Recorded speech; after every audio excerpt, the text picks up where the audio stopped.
दर्शकों, देवियों, सज्जनों, बहुत कम ऐसे मौके आते हैं, उपलक्ष्य होते हैं जब राष्ट्रीय स्वयंसेवक संघ के मुखिया सरसंघचालक जी आपसे एक बौद्धिक में टीवी पर मिलते हैं। आज एक ऐसा अवसर है। अवसर वो है, किताब है एक वीर सावरकर पर। लेखक, चिंतक, विचारक उदय माहुरकर और उनके साथ चिरायु पंडित, उन्होंने ये एक पुस्तक लिखी है, Veer Savarkar, the man who could have prevented India's partition. ऐसा व्यक्तित्व जो देश का विभाजन रोक सकता था। मैं सीधे सरसंघचालक जी के पास जाता हूं। स्वागत है आपका दर्शकों के लिए। जी नमस्कार। नमस्कार। वर्तमान भारत का हम परिप्रेक्ष्य देखें तो वीर सावरकर की प्रासंगिकता आपको क्या दिखती है? सर्वांगीण प्रासंगिकता है, ऐसा हम कह सकते हैं, क्योंकि राष्ट्रीय एकात्मता का जो सूत्र उन्होंने दिया वो दूसरे शब्दों में संविधान में भी वही अंकित है। उसकी कभी नहीं थी इतनी आवश्यकता आज महसूस हो रही। राष्ट्रीय सुरक्षा के लिए उन्होंने जो जो इशारे दिए थे वो सब सत्य होते हुए अब अपनी तैयारी के मामले में सुरक्षा की उनका कहना सबसे अधिक प्रासंगिक लग रहा है। तो समाज सुधार के क्षेत्र में भी उन्होंने जो जो बताया वो सब प्रासंगिक हो रहा है जी। तो इसलिए एक तरह से सावरकर जी के सर्वांगीण स्वीकार का युग आ रहा है, ऐसा लगता है। मैं उस पर और वह चर्चा करूंगा। उदय माहुरकर जी की जो किताब है जिसके बारे में आज हम चर्चा कर रहे हैं, उसको आप किस तरह से देखते हैं? आपने उसकी प्रस्तावना लिखी है। पहली बात मुझे ध्यान में आई, उदय जी को मैं पहले से जानता हूं और सावरकर जी के भक्त हैं, लेकिन इसमें भक्त का जो पैशन है उससे वो अलग होकर एक क्रिटिकल नजर से डाटा के आधार पर सारे कंक्लूजन्स दे रहे हैं और बहुत अच्छा रिसर्च इसमें किया है। सावरकर जी के बारे में जैसा मैंने भाषण में भी कहा, कीर जी की जीवनी उपलब्ध है, विक्रम संपत जी के 2 वॉल्यूम उपलब्ध, उनका अपना अपने इसका एक महत्व है कि वो आज के परिप्रेक्ष्य में सावरकर जी ने तब क्या कहा था, सावरकर जी की प्रवृत्ति क्या थी, इन सारे के बारे में समकालीन उनके कहे हुए और अन्य लोगों के कहे हुए बातों को लाकर और एक आर्गुमेंट प्रस्तुत करता है। आर्गुमेंट यानी not at all argument, conclusion प्रस्तुत करते हैं। तो ये बहुत अच्छी किताब उस दृष्टि से आई है। मैं आपकी प्रस्तावना से एक कोट कर रहा हूं। आपने कहा है कि सावरकर को विभाजनकारी ताकतों से लड़ने और भारत को मजबूत और एकजुट राष्ट्र के रूप में मदद करने वाला मार्गदर्शक आपने सावरकर जी को बताया है। हमारे दर्शकों को आप थोड़ा विस्तार में बताएं इसके बारे में। ऐसा है, भारत के विभाजन के बीज एक मूल धारणा में है कि to be different is to be separate. विशिष्ट होना, विविध होना यानी अलग होना। भारत की परंपरा, भारत की संस्कृति, भारत की भारतीयता इसके बिल्कुल उल्टे तत्वों पर आधारित है कि एक होने के लिए एक सा होना नहीं पड़ता। मूल में हम सब एक है, हम अलग अलग है, हमको एक होना ऐसा नहीं है। हम एक है इसलिए हमको एक रहना चाहिए। ये बात अगर उस समय खरी खरी बताई जाती सबके द्वारा तो विभाजन नहीं होता। सावरकर जी चिल्ला चिल्ला के इसी बात को कहते थे कि हम एक है और हमारी एकता का आधार ये है। इस एकता के आधार के पीछे समाज की शक्ति नहीं है, उसकी संगठितता नहीं है, इसलिए उसको कोई सुन नहीं रहा है। इसलिए हिंदुओं को शक्ति संपन्न, बल संपन्न होना चाहिए। साफ साफ बताना चाहिए कि लेन देन सौदे की भाषा नहीं चलेगी। भारत एक है, इसलिए भारत को एक रहना चाहिए। आप भी उसी एकता के हिस्सा हो। अपना हिस्सा कर्तव्य में भी उठाओ, अपना हिस्सा भोगों में भी उठाओ। ये साफ साफ भाषा उनकी थी। वो अगर सबकी हो जाती तो फिर विभाजन नहीं होता। सेपरेटिज्म और तुष्टीकरण, अपीजमेंट, ये 2 विषय हैं। मैं उस पर आपके पास आऊंगा। मैं उदय दादा से 2 कमेंट लूंगा। पहले आपका भी स्वागत है। आपकी किताब का मैं जो एक बात समझना चाह रहा था कि ये विचार कैसे आया, मतलब व्हाट वाज द ट्रिगर, और दूसरा कि इसमें कौन से खास बिंदु हैं जो आप जिन पर ध्यान केंद्रित करना चाहते हैं? देखिए, मैंने जैसे किताब में कहा है कि सावरकर क्रांतिकारी है, उनको तो पूरा विश्व, पूरा देश जानता है। पर सावरकर के देश के विभाजन को रोकने के क्या प्रयास थे, और सावरकर की जो विजन है राष्ट्रीय सुरक्षा की और कूटनीति की, वो कितनी सार्थक है आज के युग में, ये विचार मुझे आया था। ये विचार जब आया मुझे कि मैंने देखा कि डिबेट चल रही है, डिबेट के अंदर सावरकर जी पे आक्षेप लगाए जा रहे हैं। आक्षेप इसके लगाए जा रहे हैं कि जितनी ही मुस्लिम मतों की भूख बढ़ेगी, उतनी ही आवश्यकता सावरकर जी को बदनाम करने की भी बढ़ेगी। तो मैं देखता था कि सावरकर जी पे जो आक्षेप हो रहे हैं अलग अलग टाइप के, इसके मूल में क्या है। इसके मूल में मुझे लगा कि एक विचार है अराष्ट्रवादी तत्वों का कि सावरकर हमारे जो युवा पीढ़ी है उसका आइकॉन न बने। पूरा प्लान जो है, जिसको मैं बोलता हूं एलाइन आइडियोलॉजीज, षड्यंत्र, एलाइन आइडियोलॉजीज जो राष्ट्रता में नहीं मानती, मैं इसको स्पेसिफाई नहीं करूंगा, एलाइन आइडियोलॉजीज, उनका क्या है कि उनका जो एक दृष्टिकोण है भारत का, वो एक फ्रेगमेंटेड भारत का है जी, कि भारत के टुकड़े हों, इस टाइप का उनका दृष्टिकोण है जी।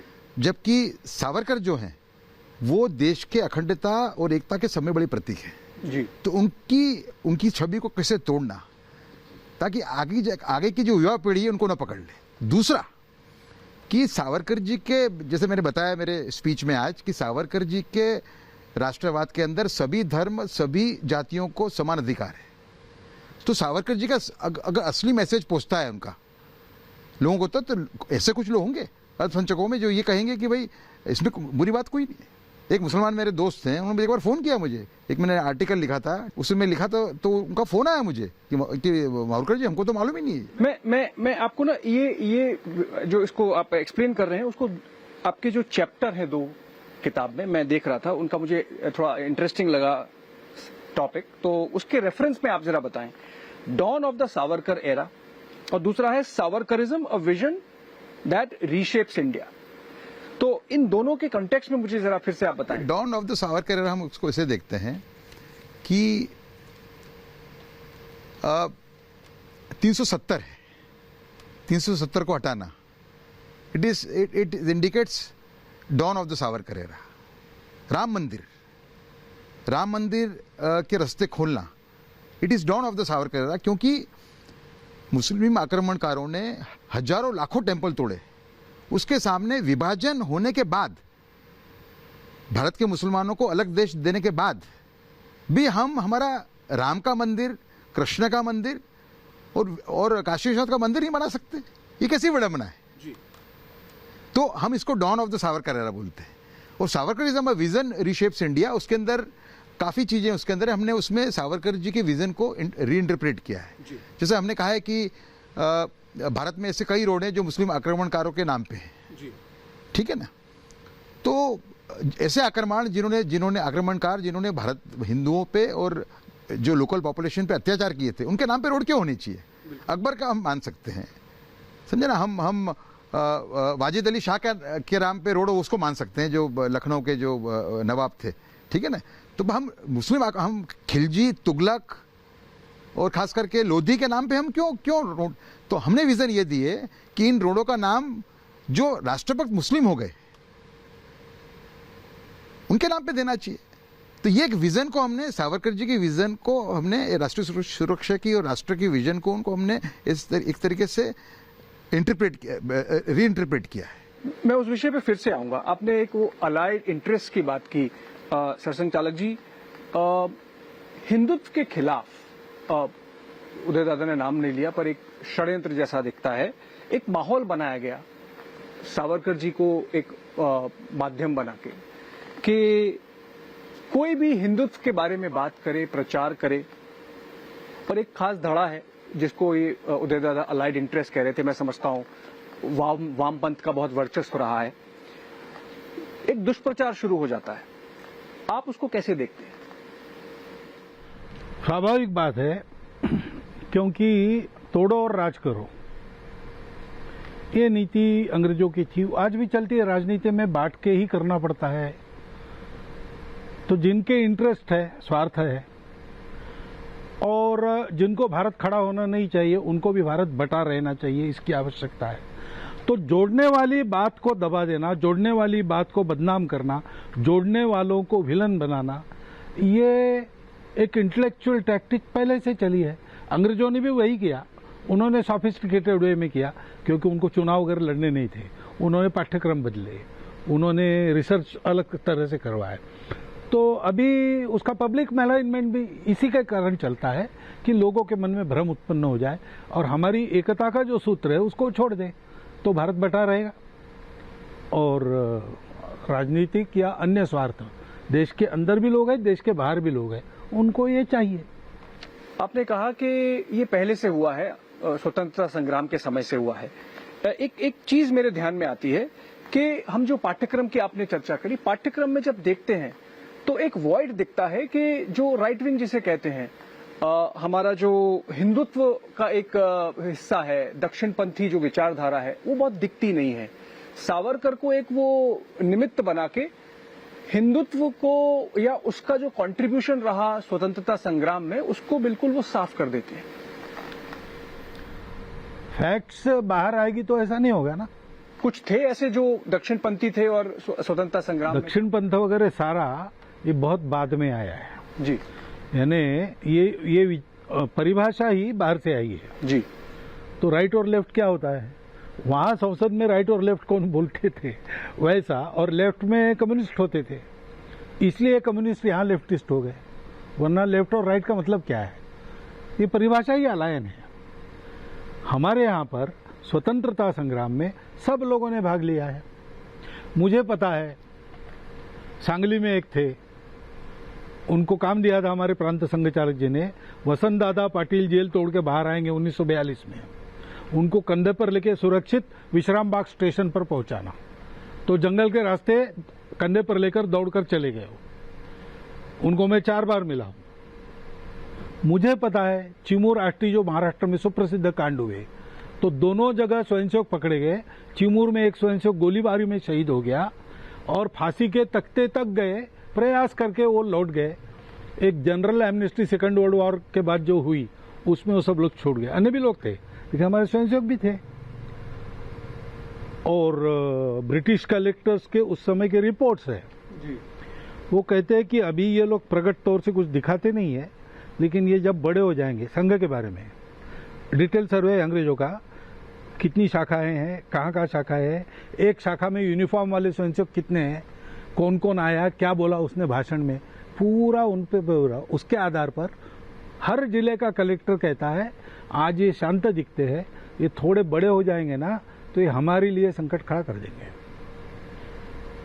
अब ये उनका भी ऑब्जर्वेशन है। तो डॉक्टर हेडगेवार स्वयं स्वतंत्रता संग्राम में से ही आए, तो पाठ्यक्रम में नहीं दिखता है। नहीं दिखता है तो क्या करेंगे, पाठ्यक्रम बदलना पड़ेगा। जी, तो मैं माहुरकर दादा से एक प्रश्न लेता हूं। आपकी जो प्रीफेस आपने लिखा किताब के प्रस्तावना, उसमें आपने ऐसा चर्चा किया है कि ये हेगियोग्राफी नहीं है, बहुत ही प्रेज नहीं है। सरसंघ चालक जी ने भी इसका मेंशन किया कि आपने बहुत पैशन से लिखा है, बट फिर पैशन के साथ डिस्पैशनेट भी हुए हैं। तो आप थोड़ा अपना आकलन बताएं कि आप जब कहते हैं कि इट्स नॉट ए हेगियोग्राफी, आप उसका व्हाट डू यू मीन? पहली बात तो मैं जो थिंकिंग है उसके बारे में कमेंट करूंगा कि मैं वीर सावरकर का जो नेशन फर्स्ट है उसको पूरी तरीके से उसको फॉलो करने का प्रयत्न करता हूँ। मैंने जब इस किताब का रिसर्च किया, मेरे और मेरे सहलेखक चिरायु पंडित ने, तो हम दंग रह गए कि अगर जवाहरलाल नेहरू ने जो अच्छे स्टेप्स लिए राष्ट्रीय सुरक्षा के लिए, तो वीर सावरकर जी ने उसको भी वेलकम किया जी। तो उस आधार पे मैंने एक सावरकर के नेशन फर्स्ट के आधार पे किताब लिखी है हम लोगों ने। और हमने बड़ा चर्चा की हम दोनों लेखकों ने कि भाई इसमें अपने को ऐसा नहीं दिखना चाहिए हेगियोग्राफी है।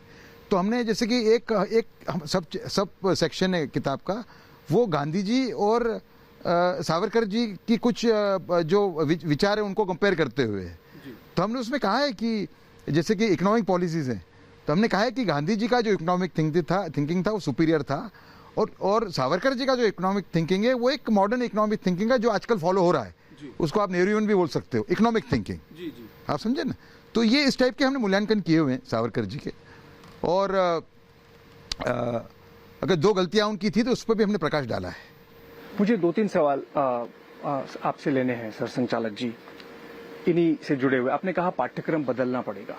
हम पिछले 7 दशक में जो हमारे स्वतंत्रता के निकले हैं, हमने देखा जिसकी एक फलश्रुति हमने जवाहरलाल नेहरू यूनिवर्सिटी में देखी कुछ साल पहले कि एक विचार विशेष का प्रभुत्व रहा है, वामपंथ कहें या उसके अलाइड इंटरेस्ट, जैसा उदय दादा ने कहा।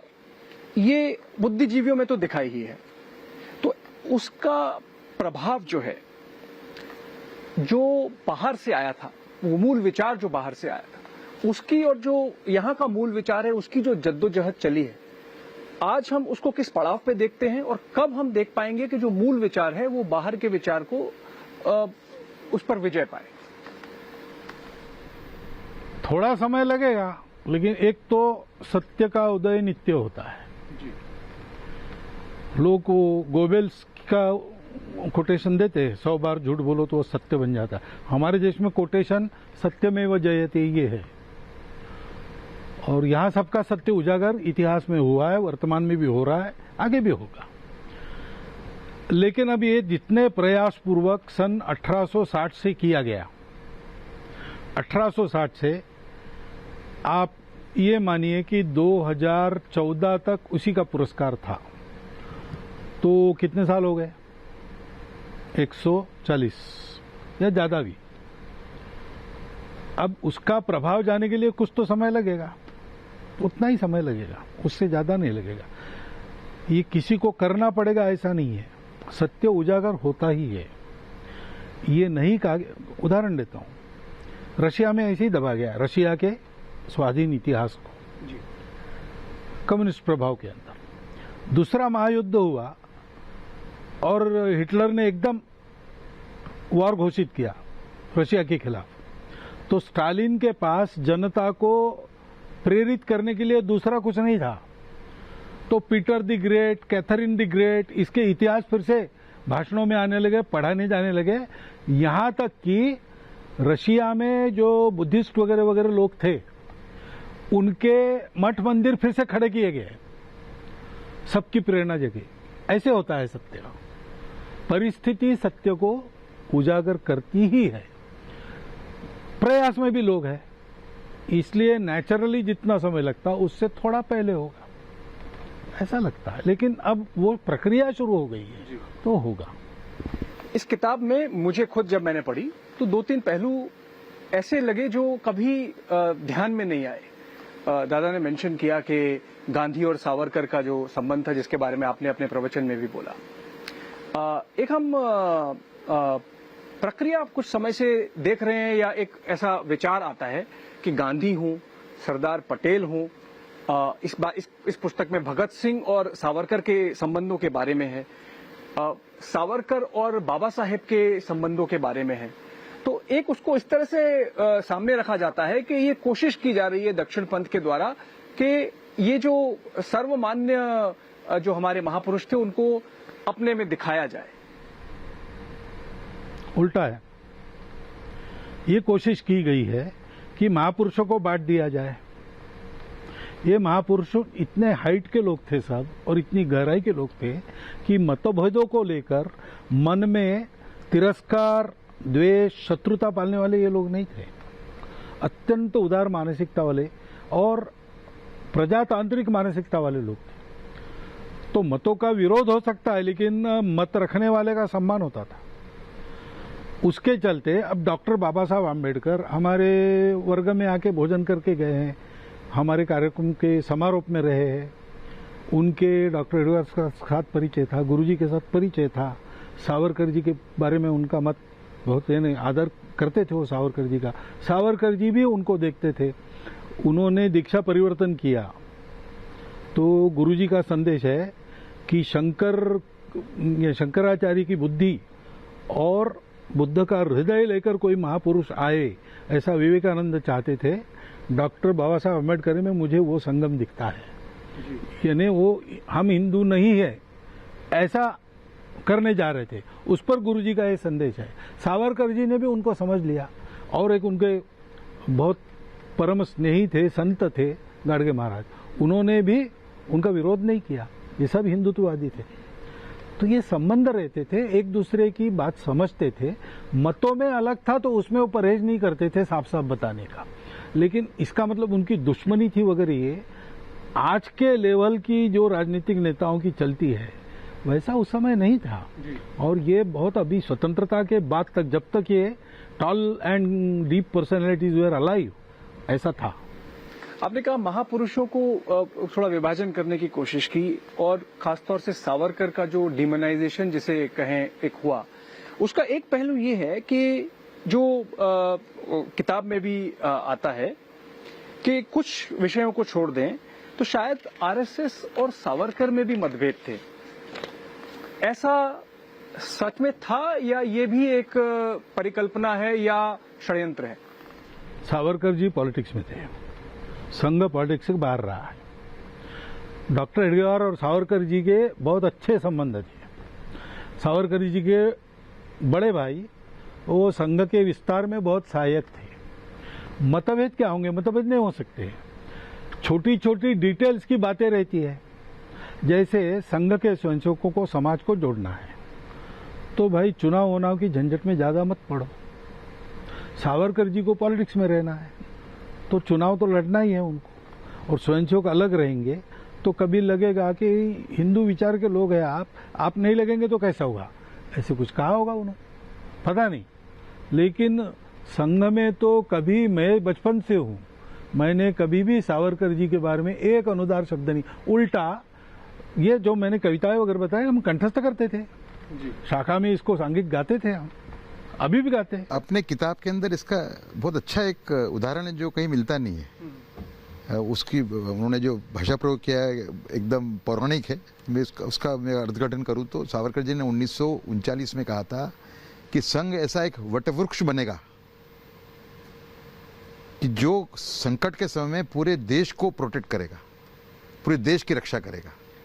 मैं आशा करता हूं सब किताब पढ़ेंगे। मेरा आखिरी सवाल आपसे, आपने कहा समय आएगा, लगभग आया है। हम कुछ बदलाव भी देख रहे हैं पिछले कुछ समय से, सर्जिकल स्ट्राइक हुई है, 370 हटा है।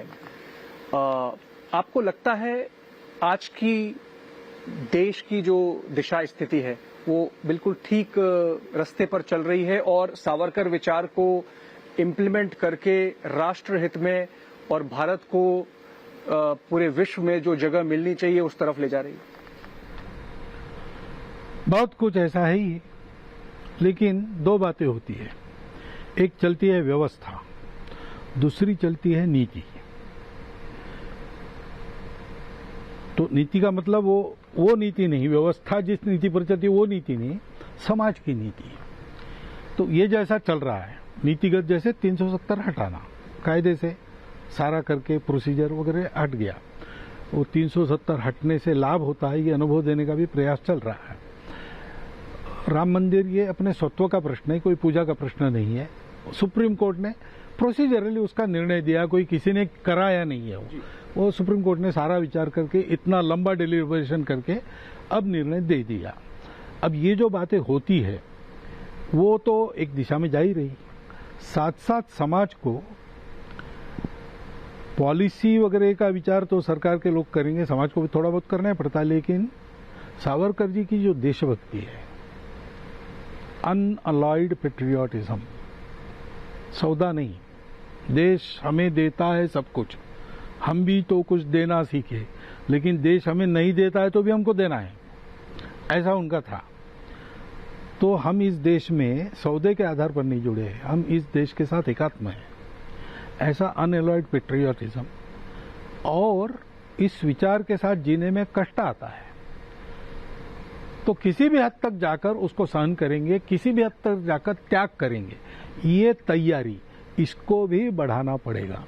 और आनंद की बात है कि ये व्यवस्था में जैसा हो रहा है, सरकार की नीति में जैसा हो रहा है, वैसे समाज के नीति में भी ये बातें धीरे धीरे लाने का बहुत बड़ा प्रयास बहुत सारे लोग कर रहे हैं। और नई पीढ़ी में खासकर थोड़ा थोड़ा ये इंक्लिनेशन बढ़ रहा है, इसलिए मुझे लगता है कि बातें उधर जाएगी। एक बात मैं ऐड करना चाहूंगा जी, इस पुस्तक के अंदर जितने भी आक्षेप सावरकर जी पे हुए जी, हमने खूब मेहनत करके और खूब प्रमाण खोज के सभी एक एक आक्षेप उनका जो विरुद्ध है वो गलत है जी, वो षड्यंत्र से भरा हुआ है। ये बात इस पुस्तक में बहुत बड़ी बात है ये भगत सिंह का हमने मुद्दा लिया है, तो भगत सिंह को कम्युनिस्टों ने कैसे हाईजैक कर लिया उसके खूब प्रमाण दिए हमने इसके अंदर। भगत सिंह जी को सावरकर जी के सामने रखने का प्रयत्न किया है, वो भी कितना गलत थे जी। दोनों एक दूसरे के पूरक थे, दोनों एक दूसरे के एडमायरर थे, तो उस पर भी हमने काफ़ी प्रकाश डाला है। इसके अंदर सावरकर के अगेंस्ट में जो पूरा चला ये डेमोनाइजेशन ऑफ सावरकर, वो कितना गलत था। जी। मैं तो कहता हूँ कि ये it is one of the world's biggest conspiracies ever. जी। Demonization of a patriot like Savarkar, who was not just a patriot, a prophet, a savant, a unifier. जी। उनको जिस तरह बदनाम करने का प्रयत्न हुआ गए 70 सालों के अंदर, मैं मानता हूं कि ऐसा षड्यंत्र, ऐसी कॉन्स्पिरेसी दुनिया ने कहीं भी नहीं हुई होगी। आशा करते हैं कि ये षड्यंत्र का पर्दाफाश होगा इस किताब से, और देश की जो खासतौर से युवा पीढ़ी है वो इससे जो संदेश लेना चाहिए सावरकर और गांधी के बारे में, सावरकर और भगत सिंह के बारे में, सावरकर और अंबेडकर के बारे में, वो लेंगे। धन्यवाद। धन्यवाद। बहुत धन्यवाद।